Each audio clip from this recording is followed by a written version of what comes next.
get low when the whistle go. Bonjour à tous, on se retrouve pour une vidéo un peu différente des habitudes. Comme vous le voyez, je suis encore tout seul, car on est le 5 avril 2020, nous sommes toujours confinés. Ça fait déjà un petit moment qu'on est confinés, et je me suis quand même lancé un défi. Ce défi, il vient pas vraiment de moi, il vient du youtubeur Émile Roy, qui a fait une vidéo où pendant la quarantaine, il va lire 40 livres. Et moi j'ai décidé de faire ça à ma sauce, et donc de regarder 40 films pendant la quarantaine.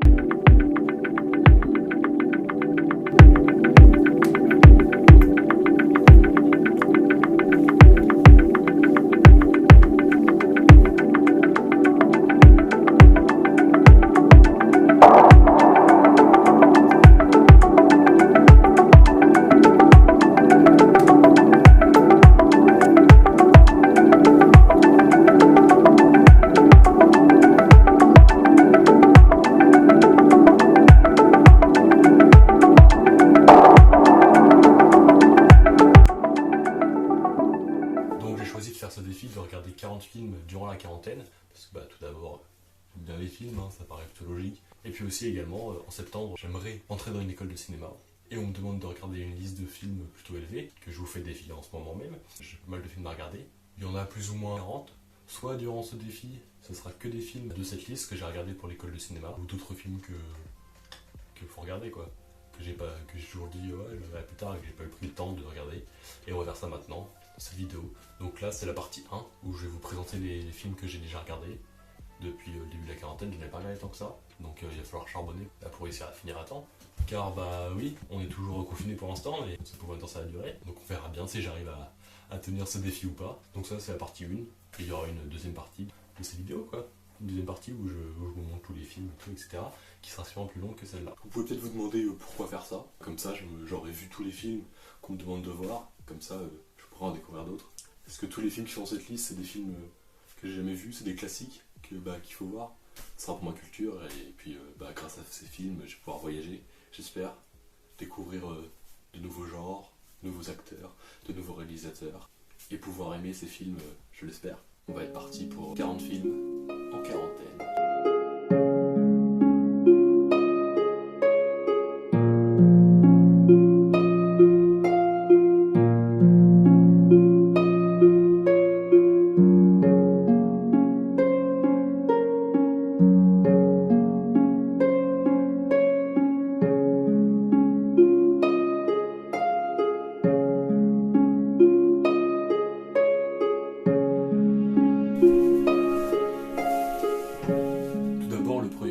C'est L'Adversaire de Nicole Garcia.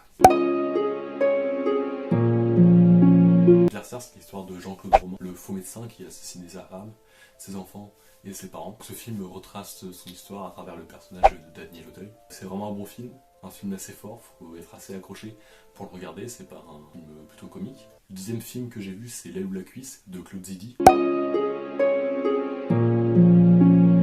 Avec Louis de Funès, Coluche bien sûr. C'est un bon film comique que j'avais déjà vu, mais il était dans la liste, du coup faut le regarder. Celui-là je savais que j'allais l'aimer, donc je l'ai bien aimé. C'est l'histoire de Charles Duchemin, un patron qui condamne tout ce qui est malbouffe. Il est l'auteur des guides Duchemin pour noter les restaurants, etc., etc. Il est censé partir à la retraite et son fils est censé le remplacer. Donc son fils est joué par Coluche, mais lui préfère le cirque. Dans ce film, ils vont essayer de trouver Tricatel, qui est un spécialiste de tout ce qui est bouffe rapide, etc., etc. C'est un très bon film qui peut parler de tout ce qui est fast food, etc., en comparé à des grands restaurants. C'est un très bon film, très comique. Le troisième film que j'ai vu, c'est La vérité si je mens les débuts.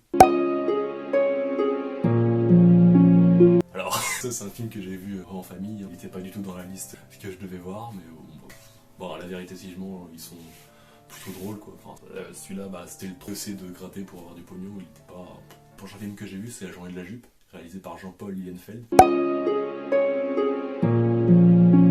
Avec Isabelle Adjani dans le rôle de la professeure de français. L'histoire, c'est une prof de français qui fait cours dans un lycée de banlieue. Un jour, elle découvre un flingue dans les sacs de ses élèves, elle va craquer et elle va prendre toute la classe en otage. Et donc l'histoire, c'est l'échange entre la prof, les élèves et le médiateur, celui qui essaye d'apaiser les choses. Vraiment, c'est un très bon film qui évoque tout ce qui est banlieue, etc. etc. Isabelle Adjani, merveilleuse bien, je crois qu'elle a reçu un César. Je crois qu'elle a reçu une récompense pour ce film, je suis pas sûr. Mais en tout cas, c'est un très très bon film qui vous fait réfléchir quand même. De toute façon, tous les films qui sont dans la liste, ils vous font réfléchir. C'est pas des films... même L'aile ou la cuisse, il vous fera réfléchir de toute façon. Le prochain film que j'ai eu, c'est Le Vieux Fusil, réalisé par Robert Enrico. C'est un film qui traite de la Seconde Guerre mondiale et comment les Allemands envahissaient la France. C'est l'histoire d'un médecin qui, pour être sûr que sa famille soit en sécurité, va les emmener dans un château qui lui appartient. Mais comme il en manque de sa famille, il va les rejoindre. Et quand il va arriver au château, il va voir que toute sa famille était massacrée par les Allemands. Pendant tout le film, on va le voir essayer en train de tuer tous les Allemands qui étaient présents. Au final, il n'y aura plus aucun Allemand et il partira. C'est un film qui est assez triste quand même, qui est assez violent, parce qu'il y a beaucoup de sang, etc., etc. Un peu gore même parfois. C'est vraiment le personnage du chirurgien là, qui veut venger sa famille et qui devient complètement fou en fait. Et je crois que l'acteur, je ne sais plus son nom, a reçu aussi une récompense, je crois qu'il a reçu un César. Le film que j'ai vu pour l'instant, c'est Le Cercle Rouge, réalisé par Jean-Pierre Melville. C'est l'histoire d'un gars qui sort de prison, interprété par Alain Delon, qui va rencontrer un fugitif qui s'est évadé. Ils vont se lier d'amitié et ils vont organiser le casse d'une bijouterie en compagnie de Yves Montand. Ils vont travailler ensemble sur ce casse. Le commissaire qui essaiera de l'arrêter est interprété par un Bourvil. Donc c'est un très bon film. J'ai pas vu passer les 2h20. Il était vraiment excellent. C'est un très bon film policier, etc. Il y a du suspense. Quand ils essayent de casser la bijouterie, on sait pas comment ça va se passer, etc.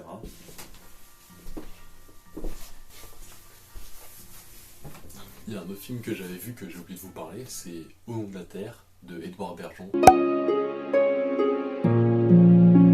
avec Guillaume Canet. C'est l'histoire vraie du père d'Édouard Bergeon qui était agriculteur.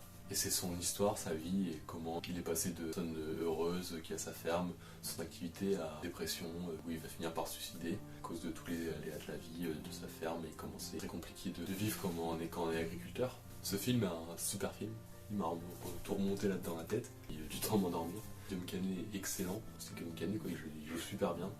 Et celui qui joue donc le rôle du réalisateur, donc le fils, Anthony Bajon, est aussi excellent. Alors, tous les deux, je trouve leur performance elle est vraiment bien.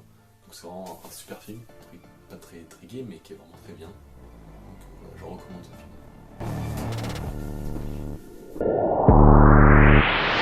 film.